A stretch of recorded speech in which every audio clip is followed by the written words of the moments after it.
बराबर जिसका मान ज्ञात करना उसको रखते हैं लेफ्ट में, बाकी जो भी आंशिक वैल्यू होती है वो हम राइट में कर देते हैं। 72 अब ये आंशिक वैल्यू। हेलो दोस्तों, स्वागत है आपका हमारे पेज पर। आपके सामने एक सवाल है, आपको टेम्परेचर को चेंज करना है। टेम्परेचर नापने के दो मात्रक होते हैं, एक डिग्री सेल्सियस और एक डिग्री फ़ारेनहाइट। किसी बच्चे को बुखार आ जाता है तो डॉक्टर कभी बताया कि इसको इतने डिग्री फ़ारेनहाइट बुखार है इसका या फीवर, और किसी को बताया कि इसका डिग्री सेल्सियस इतना डिग्री सेल्सियस बुखार है इसको, तो उसको पता कैसे चलेगा डिग्री फ़ारेनहाइट में कितना मान क्या होता है और डिग्री सेल्सियस में इसका मान कितना होता है। ये रहा आपका सूत्र। इस सूत्र के द्वारा हम चेंज करेंगे।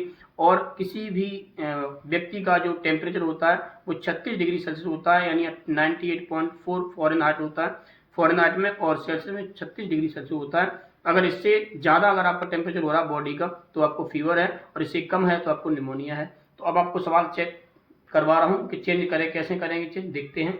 आपका टेम्परेचर यानी आपको आंसर क्वेश्चन है 40 डिग्री सेल्सियस, इसका आंसर देना है, चेंज करना आपको डिग्री फ़ारेनहाइट में। कैसे करेंगे देखते हैं।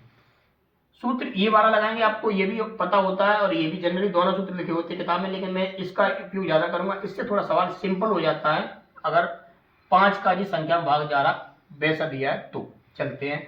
C/5 बराबर F माइनस 32/9। ओके, अब हम क्या करेंगे, जो मान दिया वो रख देंगे, जिसमें चेंज करना वो ऑटोमेटिक उसी में चेंज हो जाएगा। इसमें दिया है 40 डिग्री सेल्सियस, टेम्परेचर दिया है सेल्सियस में, तो जहां सी बना हुआ वहां हम क्या रख देंगे 40।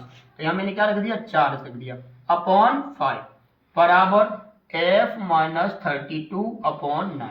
5 का डिवाइड करो 40 में, तो 5 8 जा 40, 8 टाइम्स गया तो क्या गया 8 बराबर F माइनस 32/9। ये 9 डिवाइड में इधर लेके आए तो किसमें हो जाएगा मल्टीप्लाई, क्योंकि तुमको पता है बराबर के उधर कोई संख्या डिवाइड में होती है तो बराबर के इधर कोई संख्या लेके आते तो किसमें हो जाती है मल्टीप्लाई। तो 9 हो गया मल्टीप्लाई, तो 9 8 जा 72, अगले वाले स्टेप में 72 आ गया और इधर बचेगा F माइनस 32। अब हम क्या करेंगे, इसको हम लिख लेंगे लेफ्ट में और इसको हम लिखेंगे राइट में। क्यों? क्योंकि जिसकी वैल्यू मुझे फाइंड करनी होती है वो लेफ्ट में, और जो वैल्यू निकल जाती है वो राइट में होती है, तब अच्छा लगता है थोड़ा। तो ये जरा मैंने इधर लिख लिया F माइनस 32, इधर लिख लिया 72। मैंने इन दोनों के घर एक्सचेंज कर दिए। जब घर एक्सचेंज करते तो कोई हमें माइनस और प्लस की या डिवाइड की और मल्टीप्लाई की जरूरत नहीं पड़ती है, क्योंकि इसको हम इधर लिखेंगे तो ये माइनस हो जाएगा, इसको इधर लिखेंगे तो ये माइनस हो जाएगा, माइनस माइनस दोनों कैंसिल हो जाएंगे।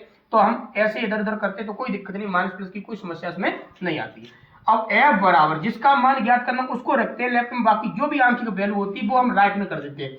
72 अब ये आंशिक वैल्यू है माइनस के 32, इधर लेके जाएगी किसमें हो जाएगी प्लस में। जब हम माइनस 32 क्या करेंगे, हम माइनस के 32 इधर लेके आए तो किसको जाएंगे प्लस के 32। अब दोनों ऐड करो, 2 और 2 4, 7 और 3 10, यानी 110। अब ये आपका आंसर आ गया, लेकिन इसमें मात्रा लगाएंगे टेम्परेचर के लिए। डिग्री फ़ारेनहाइट इधर लिखा हुआ तो डिग्री फ़ारेनहाइट मैंने इधर भी लिख दिया, तो आपका F का मान कितना आ गया 104 डिग्री फ़ारेनहाइट। यानी अगर आपका टेम्परेचर 40 डिग्री सेल्सियस है तो आपका डिग्री फ़ारेनहाइट में चेंज करें कितना आएगा 104 डिग्री फ़ारेनहाइट।